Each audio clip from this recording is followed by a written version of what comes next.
नमस्कार मित्रांनो, तुमचं माझ्या चॅनलमध्ये स्वागत आहे. मित्रांनो, श्री गणेश हे भक्तांचे प्रिय आराध्य दैवत आहे.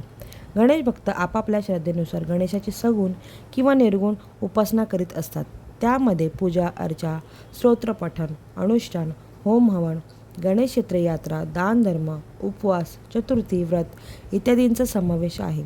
हिंदू भाविक प्रामुख्याने कोणत्याही शुभ कार्याची सुरुवात करण्यापूर्वी गणेशाची पूजा करतात. पौराणिक मान्यतानुसार माघ मासाच्या शुक्ल पक्षातील चतुर्थीला गणपती जन्म झाला होता. म्हणूनच माघ शुक्ल चतुर्थी ही गणेश जयंती म्हणून साजरी केली जाते. मित्रांनो, यंदा म्हणजे 2026मध्ये गुरुवारी 22 जानेवारी रोजी माघ शुद्ध चतुर्थी साजरी केली जाणार आहे. माघ गणेश पूजेसाठी शास्त्रात मध्यान्ह वेळ अत्यंत महत्त्वाची मानली जाते. गुरुवार 22 जानेवारी 2026 रोजी चतुर्थी तिथी पहाटे 2:47 सुरू होईल आणि शुक्रवारी 23 जानेवारी पहाटे 2:28 संपणार आहे. बाप्पाच्या पूजेसाठी सर्वात शुभ मुहूर्त सकाळी 11:29 पासून ते दुपारी 1:37 असेल.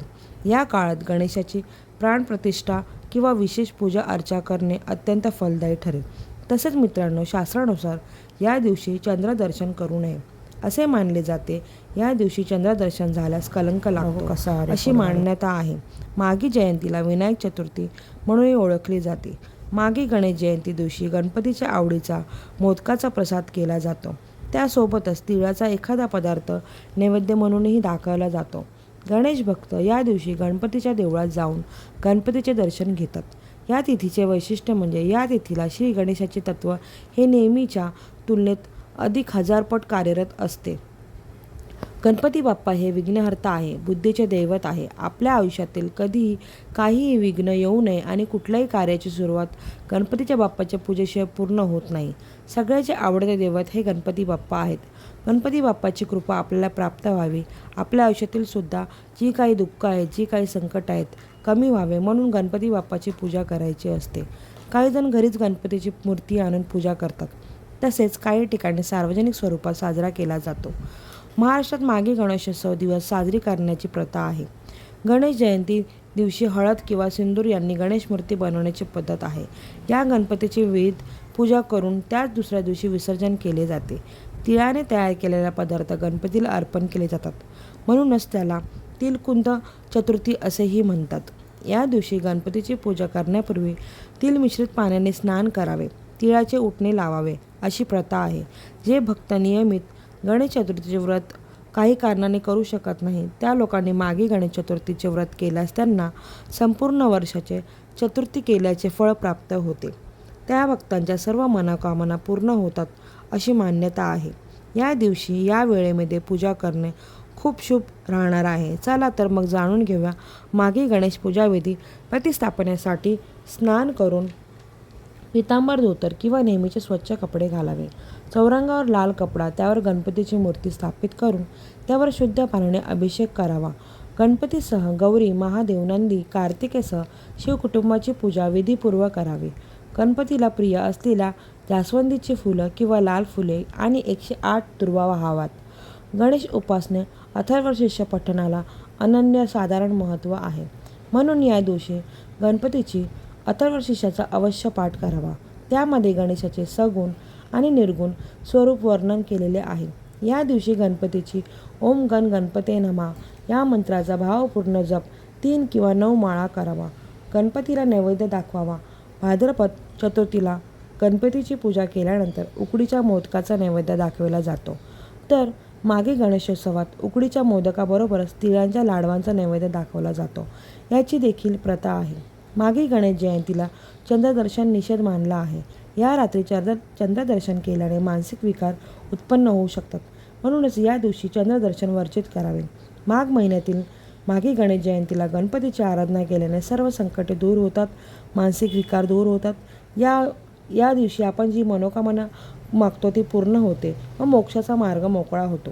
गणेश चतुर्थीच्या दिवशी विविध रूपात गणेशाची पूजा केली जाते. आपण गणेशोत्सवाच्या मूर्तीची प्रतिस्थापना करून त्याची पूजा करतो. म्हणजे त्याच्याकडूनच मिळालेल्या गोष्टी आपण त्याला अर्पण करतो. ठराविक दिवसानंतर मूर्तीचे विसर्जन केले जाते. यामधून आपल्याला हे कळते की ईश्वर मूर्तीमध्ये नाही तर आपल्यातच आहे. अशा प्रकारे सर्वव्यापी असणाऱ्या ईश्वराला साक्षात रूपात अनुभवणे आणि त्याचा आनंद घेणे हीच गणेश चतुर्थीची मूळ भावना आहे.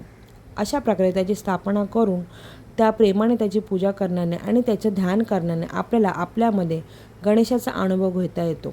आपल्यातील गणेश जागृत करणे हेच गणेश चतुर्थीला खरी भावना मांडली आहे. सर्वांना सुख समृद्धी यश लाभो ही ईश्वरचरणी प्रार्थना. माघी जयंतीच्या निमित्ताने आपण सर्वांना हार्दिक शुभेच्छा देणार आहोत. मित्रांनो, ज्योतिषशास्त्रानुसार असे म्हटले जाते की नोकरी, व्यवसाय, आजारपण, घरगुती कलह, मुलांची प्रगती यासारख्या समस्या तुम्हाला भेडसावत असतील तर गणेश जयंतीच्या दिवशी गणपतीची संबंधित उपाय तुम्ही करू शकता. हे अचूक उपाय केल्याने तुमचे सर्व वाईट कामे दूर होतील. चला तर जाणून घेऊया कोणते आहेत ते उपाय. मित्रांनो, गणेश जयंतीच्या दिवशी गणपतीला प्रसन्न करून त्याचा आशीर्वाद मिळवण्यासाठी व आपल्या सर्व मनोकामना सर्व गोष्टी साध्य करण्यासाठी या दिवशी आपण उपाय आवर्जून करावे. गणेश जयंतीच्या दिवशी एक लाल रंगाचा धागा गणपती बाप्पाच्या चरणावर अष्टगंध लावून अर्पण करावा. गणेश जयंतीच्या दिवशी त्यानंतर समोर बसून ओम गण गणपते नमः या मंत्राचा 108 वेळा जप करावा. जप पूर्ण झाल्यानंतर गणपती बाप्पाच्या चरणी ठेवलेला धागा आपल्या हातामध्ये घालावा. ओम गण गणपते नमः या मंत्राचा जप करत या धाग्याला 7 गाठी माराव्यात. मंत्र उच्चारण पूर्ण झाले की एक गाठ बांधा. अशा प्रकारे 7 वेळा मंत्र उच्चारण करून 7 गाठी माराव्यात. त्यानंतर गणपती बाप्पाचे स्मरण करून आपल्या उजव्या हातामध्ये किंवा गळ्यामध्ये तो धागा धारण करावा. आपल्या खिशामध्ये तुम्ही तो धागा ठेवू शकता. आपल्या सर्व मनोकामना पूर्ण होतील. आपल्या सर्व इच्छित कार्य साध्य होतील.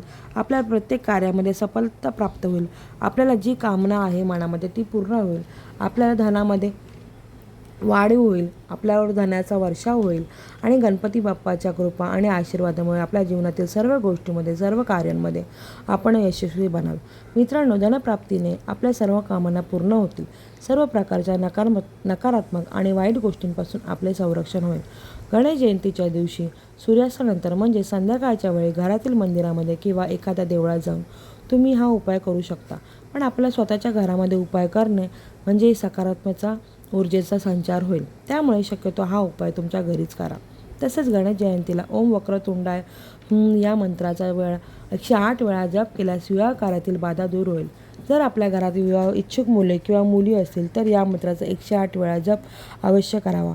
विवाहामध्ये येणाऱ्या सर्व अडचणी दूर होईल आणि इच्छित स्थळही मिळेल. जर आपल्या संसारात क्लेश, वादविवाद किंवा काही कारणांपासून नात्यांमध्ये दुरावा निर्माण झाला असेल तर गणेश जयंती दिवशी ओम वक्रतुंडाय या मंत्राचा जप करावा आणि आपल्या मनातील जी काही इच्छा आहे ती गणपती बाप्पासमोर बोलून दाखवावे. यामुळे सर्व शक्तीची प्राप्ती होते आणि आपल्या जीवनातील सर्व समस्या दूर होतात. तसंच मित्रांनो, गणेश जयंतीच्या दिवशी गणपतीला आशीर्वाद मिळवण्यासाठी तांदळात हिरवी मूग डाळ मिसळून गरजूंना दान करावे. याशिवाय भिजवलेली हिरव्या मुगाची डाळ पक्ष्यांना खाऊ घालावी. यामुळे आपल्या आयुष्यातील संकटे, दीर्घ समस्या, अडचणी दूर होतील आणि त्यामुळे आपण खूप त्रस्त झाले असेल तर त्याचेही समाधान होते. ज्योतिषशास्त्रानुसार गणेश जयंतीच्या दिवशी स्नान करून मंदिरात जाऊन गणपतीच्या किंवा आपल्या घरामध्ये 11 किंवा 21 दुर्वा तितक्याच पेंड्या अर्पण कराव्यात. या उपायाने आपल्या सर्व समस्यापासून मुक्ती मिळेल आणि आपल्या कामाच्या ठिकाणी सुद्धा नवीन संधी मिळेल. मित्रांनो, गणपतीची मूर्ती घरी आणताना कोणते नियम पाळावेत, गणपतीची मूर्ती कशी ठेवावी, कशी असावी, दारी आणल्यानंतर प्रथम काय काम करावे, ती कोणत्या दिशेला ठेवावे ते आपण पुढच्या व्हिडिओमध्ये पाहूया.